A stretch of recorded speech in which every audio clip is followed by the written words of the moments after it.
Magiliw bagamat halatang nanghihina rin na Santo Papa ang bumungad sa publiko nitong Easter Sunday o Pasko ng Pagkabuhay. Cari fratelli e sorelle, buona Pasqua. Kaya nagulat ang lahat nung kinabukasan. Isang masamang balita.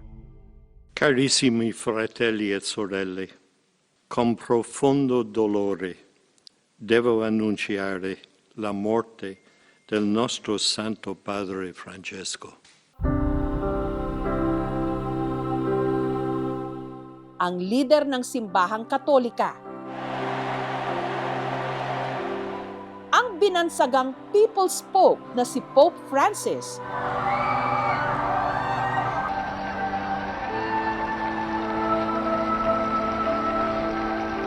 Sa edad na 88 anyos.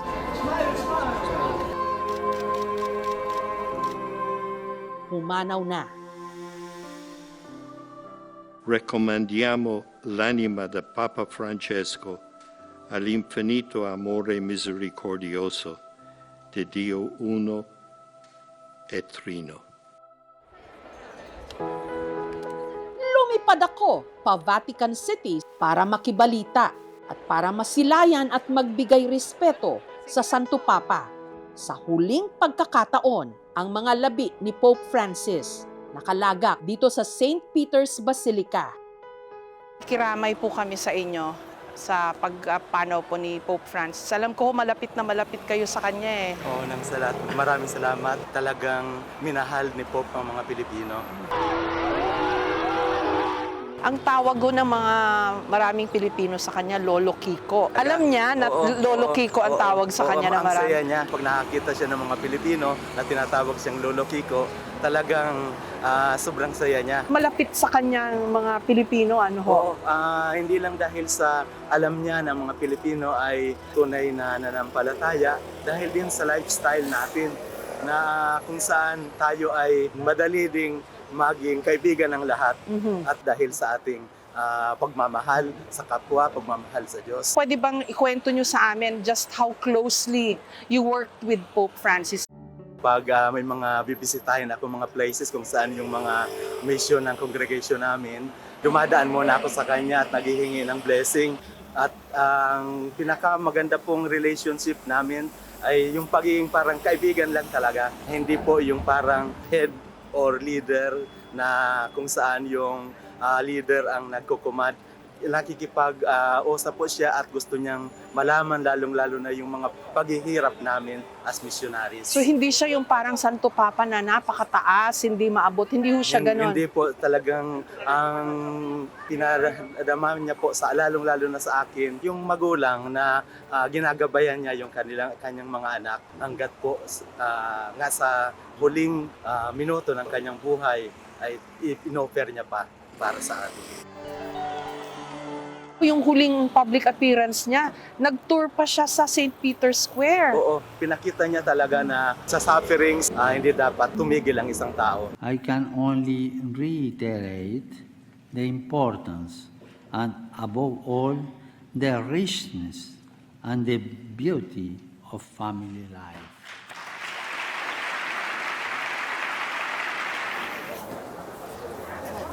So papunta ho kami sa Vatican mismo, kasama natin si Father Jess.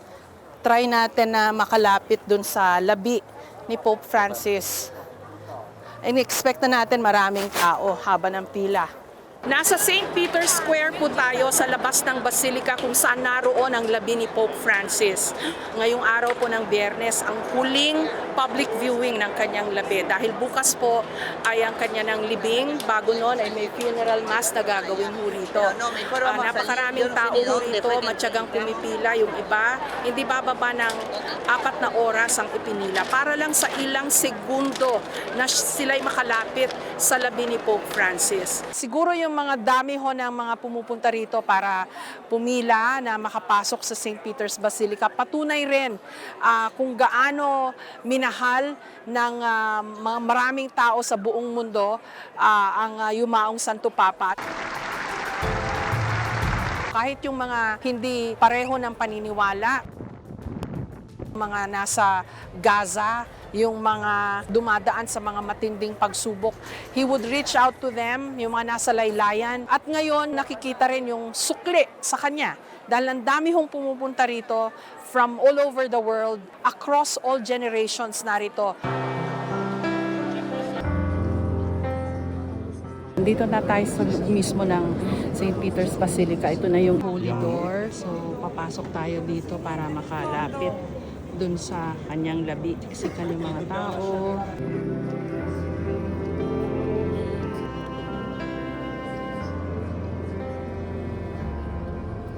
Moral rights, minodify niya. Kaya't napakasimple na lang yung lahat na ginagawa sa celebration ngayon. Si Pope John Paul II po, naalala ko, naka-elevate siya. Oo. Nakapatong dun sa kabaong medyo mataas yung Oo, pwesto. kasi yun yung part ng rights for the funeral of the popes. Pero si Pope Francis, Pinili niya itong napakasimple kasi gusto niya yung parang funeral lang ng simpleng Kristiyano. At saka isa lang na kabaong yung ginamit, hindi na tatlo. hindi na rin red shoes. Hindi. Ito yung altar ni Pope Francis. Dito siya. Papal altar po. Dito siya madalas magmisa noon. Ngayon, doon siya nakalaga yung kanyang labi.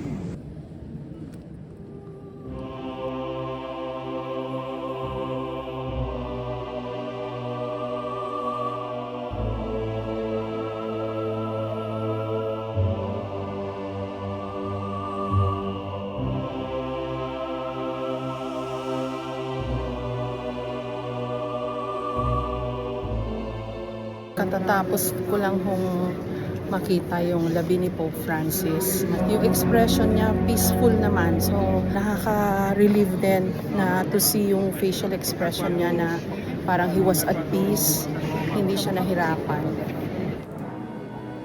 Kalalabas ko lang po ng St. Peter's Basilica. Nakalapit po tayo ng ilang segundo dun sa yung pinaka-close na pwesto. So ako, nagsabi na lang po ako ng thank you Pope Francis for everything. Habang papalapit doon sa labi mismo ni Pope Francis, madarama mo talaga yung katahimikan. Nakakatuwa rin na makita may mga younger generations at nanggaling sa iba't ibang mga lugar ng mundo.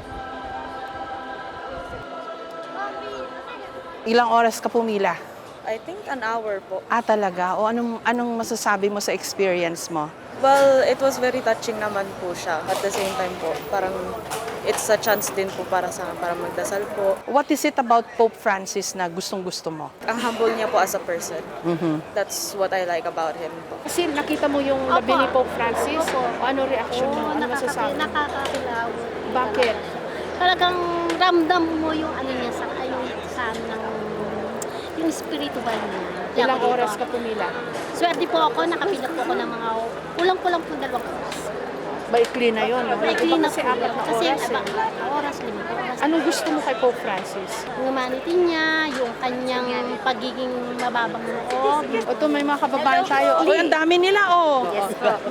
Nagpila rin ho kayo kay Pope Francis. Anong reaction mo nung nakalapit ka sa Nakita ano? ko po, kinalibutan po ako. Napaka-bless po namin. Andito kami sa room.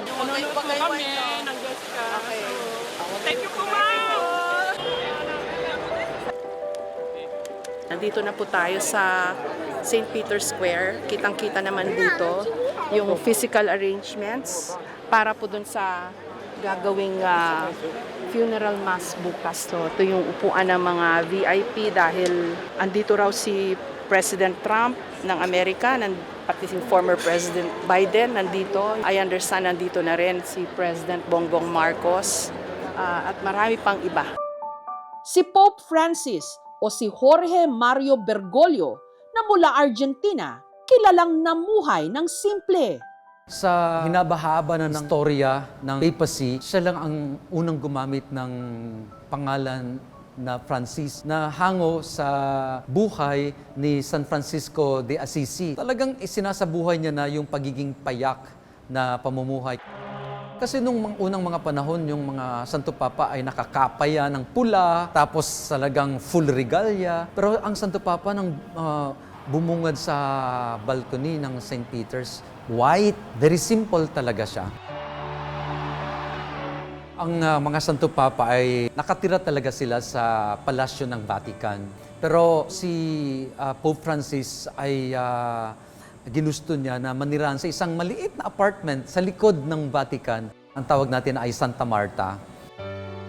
Namatay siya na meron lang less than $100. Imagine, ang isang makapangyarihan na leader ng simbahan namatay ng, ito lang yung pera niya. 340,000 euros na sweldo kada taon ng mga Santo Papa. Hindi niya raw po ito tinanggap. Ang 344,000 euro ay talagang hindi niya tinanggap. His Holiness Pope Francis. Pero higit sa lahat, tumatak siya sa kanyang puso na para sa mga mahihirap. Ipinakita niya ito hindi lang sa gawa, sa kanyang pananalita, sa isinabuhay niya ito eh. Every life is sacred. Lagi niyang ipinapaalala saan mang parte ng mundo na dapat tulungan ang mga mahihirap, yung mga nasa laylayan ng ating lipunan. Isa sa mga una niyang proyekto, magpagawa ng palikuran, paliguan para sa mga homeless dito sa Rome. Sa tabi po nitong mga napakatatayog na mga column na napakagagara, napakagrandyoso, akalain niyo ho, nagpatayo siya rito ng mga CR at paliguan para sa mga homeless dito sa Vatican. Para bang inilapit niya yung simbahan sa kanila at binigyan ng konting kalinga. At alam niyo ho ba, dun sa loob ng men's CR na yan, merong maliit na oven na nagbe-bake ng tinapay para may makain din po yung mga homeless. He really was a pope who thought of the poor. Perhaps siya lang po ang Santo Papang gumawa nito.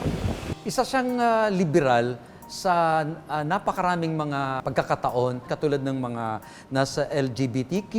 Hindi niya ito tinataboy. Sa halip ay binibigyan niya ito ng isang panibagong pananaw na hindi kayo nire-reject ng simbahan. Mga tunay na anak kayo ng Diyos. Very controversial at very inclusive. Tutol sa giyera, sa nangyayari sa Ukraine, mas lalong-lalo na sa Gaza. Why are deadly weapons being sold to those who plan to inflict untold suffering on individuals and society? At yung pakikipag-ugnayan niya din sa mga Muslim at magiging inclusive tayo, ang tawag natin sa kanila ay mga neighbor religions.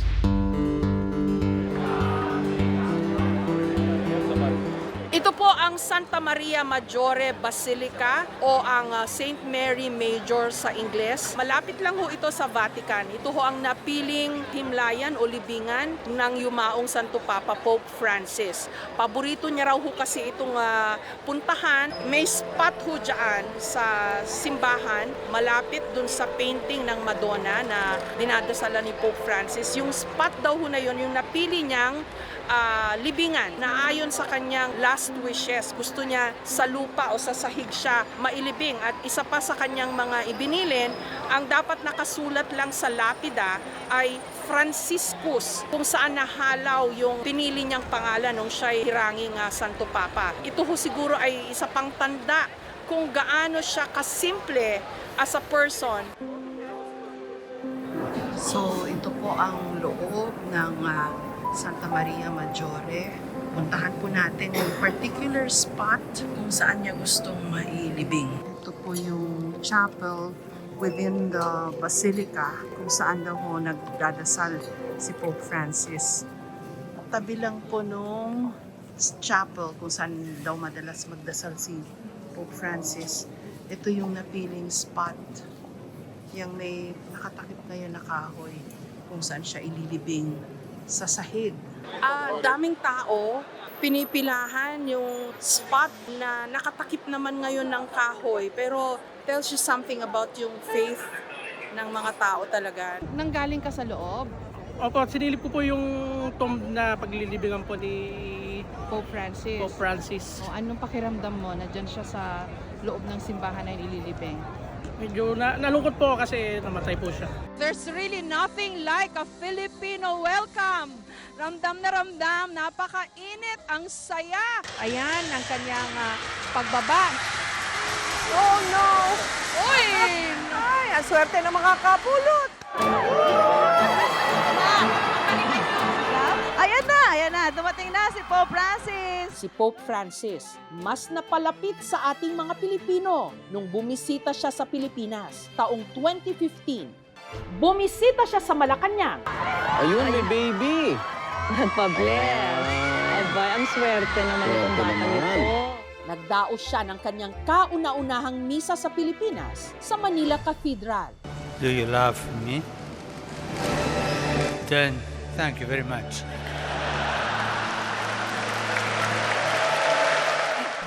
Isa sa mga mapalad na nagkaroon ng close encounter sa kanya ang pamilya ni Remy. Hindi makapaniwala na andun kami in front of us ay kasama namin si Pope. Kami ang pamilya Dizon. May mga panoong nagkakaroon kami ng hindi pagkakaunawaan. Ngunit, ang mga pinagdaanan namin ang siyang nagturo sa amin na maging isang Kristiyanong pamilya. Ang kanyang inang si Kika may iniregalo pa para kay Pope Francis na isang skull cap. Si nanay ko yung nag-abot kay Pope. Tapos sinuot niya, medyo maluwag. Binalik niya kay nanay yung skull cap. Ang souvenir mula sa Santo Papa nakatago ngayon sa kanilang simbahan. Memorabilia na namin siya dito sa Holy Cross Parish. Ay, dito na namin siya pinwesto. Nakatanggap din daw sila ng rosaryo mula sa Santo Papa. Ang kanyang nanay Kika, yumao nito lang nakaraang buwan at ito raw ang ipinabaon nila sa kanyang libingan. Para lagi pa rin niyang kasama si Pope Francis. Sina Remy, napili raw noong makalapit kay Pope Francis dahil sa pagkupkup noon ng kanyang nanay Kika sa mga seminarista sa kanilang lugar. Isa sa mga pinatuloy nila rito, walang iba kundi si Cardinal Luis Antonio Tagle na isa sa pinakamalapit kay Pope Francis. Time na yon, dito namin sila pinapatuloy sa kwartong to. Ito yung isa sa memorabilia namin with Cardinal Tagle. Andito siya, ito nung seminarista pa lang siya, bata pa. Pero isa sa pangunahing misyon ni Pope Francis ang makamusta at madamayan ang mga biktima ng super bagyong Yolanda sa Tacloban. Touchdown! Eto na ang Santo Papa.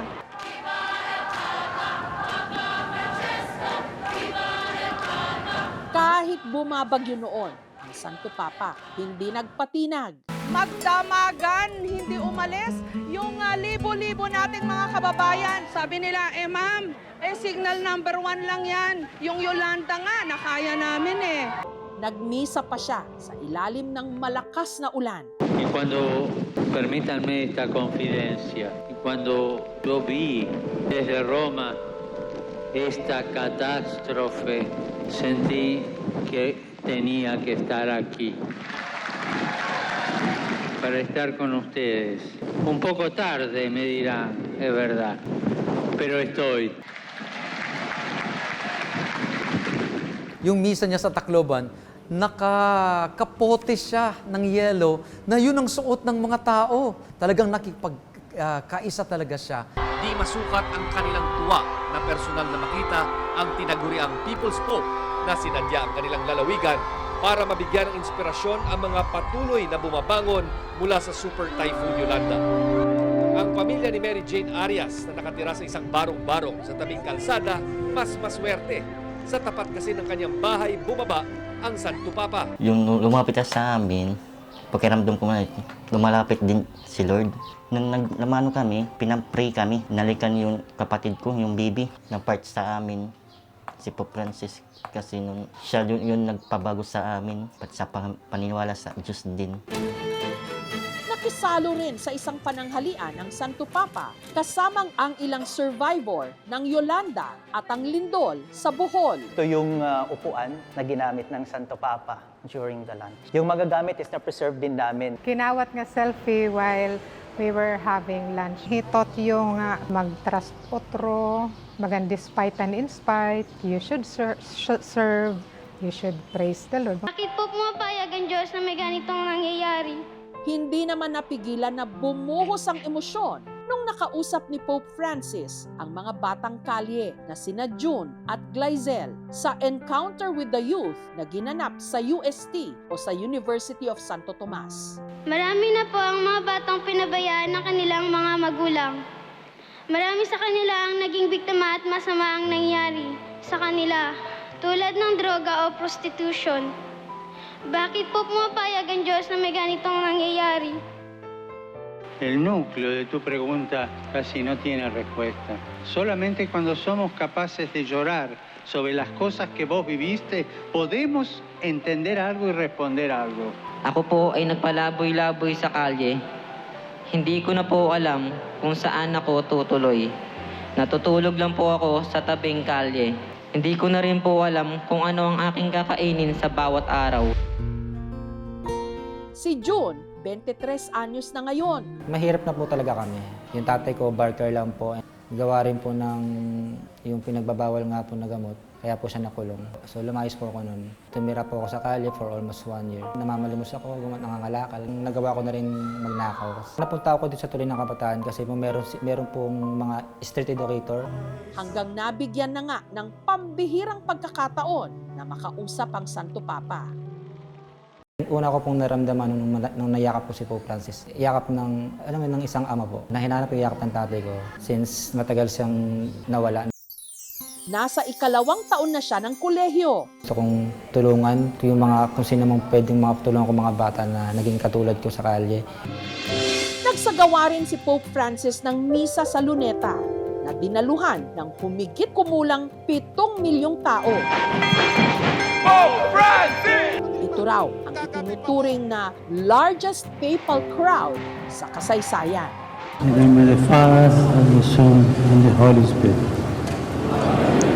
It's a special joy to me to celebrate Santo Niño Sunday with you. Samantala, naka-display ngayon sa UST ang ilang memorabilia ng pagbisita ni Pope Francis. Nandito rin ang papal chair na ginamit niya sa encounter with the youth. Ang pastor bonus po, ang ibig sabihin ay Good Shepherd. Ang ibang papal chair naman na ginamit din ni Pope Francis, matatagpuan sa isang pagawaan ng mga sacred furniture sa San Pedro sa Laguna. Ang papal chair na ginamit niya sa meeting with the family sa Pasay, gawa sa telang tinala. Kaya tinawag itong tinalak papal chair. Ginawa po namin yan para talagang Pinoy na Pinoy itong chair na ito. At ang pinakamahalaga raw sa lahat, ang ginamit ng Santo Papa sa makasaysayang misa sa Maynila, ang aktwal na Luneta Papal Chair. Pumispesyal yan. Kasi hindi man ako makalapit kay Pope, yung ginawa ko, uupuan niya. Malaking blessing po sa akin yun. Masyadong importante sa amin ito, masyadong significant. Lalo na ngayon na wala na si Pope Francis. Pebrero nitong taon, nung nagsimulang bumagsak ang kalusugan ni Pope Francis. Pumunta pa siya sa St. Peter's Square para sa Easter Sunday blessing. Cari fratelli e sorelle, buona Pasqua. At yun na nga ang huling pagkakataon na nasilayan ng publiko si Pope Francis.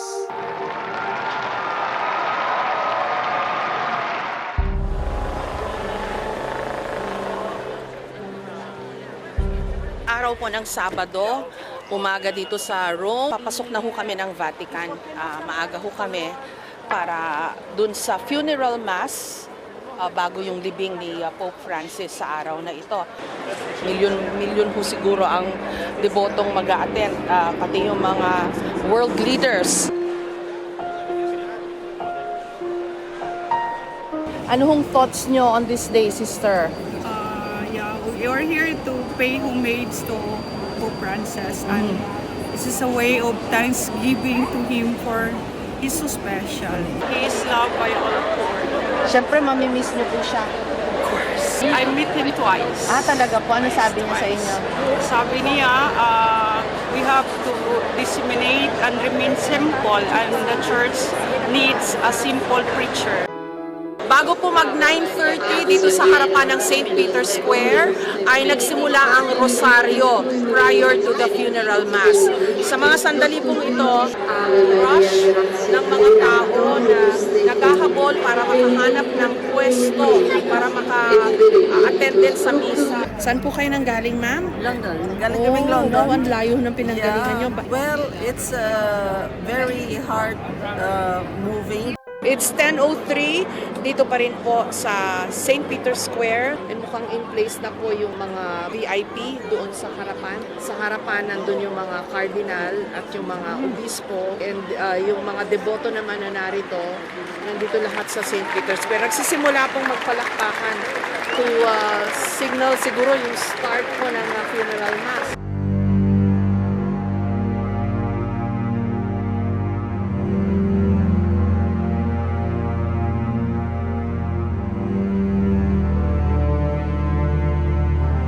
Kami ho sa media ay naka-cordon off dito po sa certain positions lang po sa St. Peter's Square. Kasama ho sa mga nandito sa aming pwesto ay si Julian Assange na isa sa prominente na whistleblower. Narito ho siya para mag-attend din ng funeral mass. Sikat po si Mr. Assange dun sa WikiLeaks. Nakulong po siya ng matagal dahil po doon at nandito po siya sa misa rin ngayon. Pax Vobis. Verbum Domini.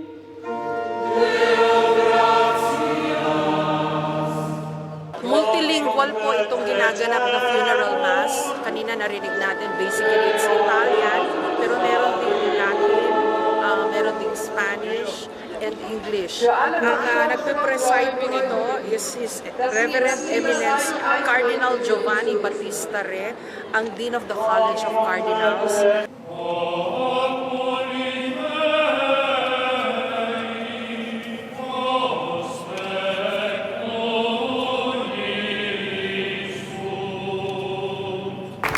Pinapalakpakan si Pope Francis ng mga nandito sa harapan ng St. Peter's Basilica. Final applause for him for everything that he's done. Pasasalamat din sa mga nagawa niya para sa simbahan. Mula sa St. Peter's Square, dinala ang kanyang labi sa Papal Basilica of St. Mary Major o ang Santa Maria Maggiore Basilica dito pa rin sa Rome, sa labas ng Vatican.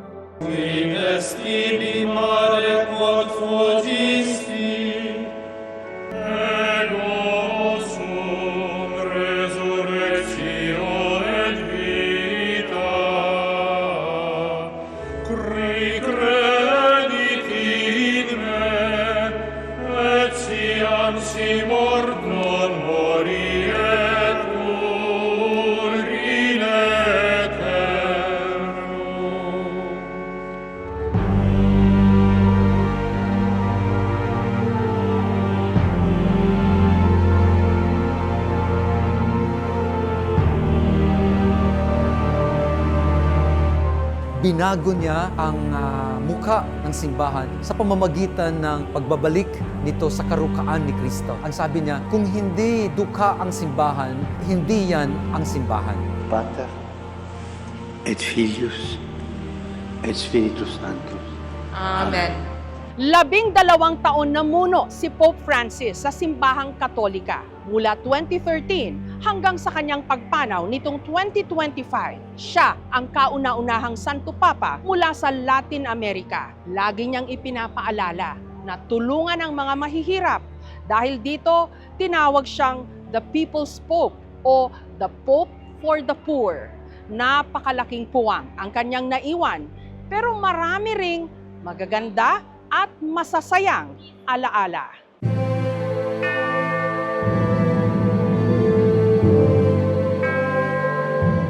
Habemus Papa.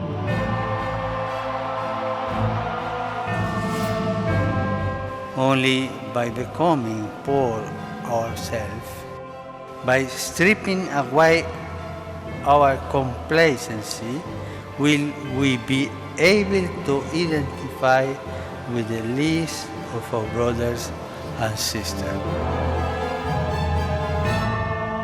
Please pray for me.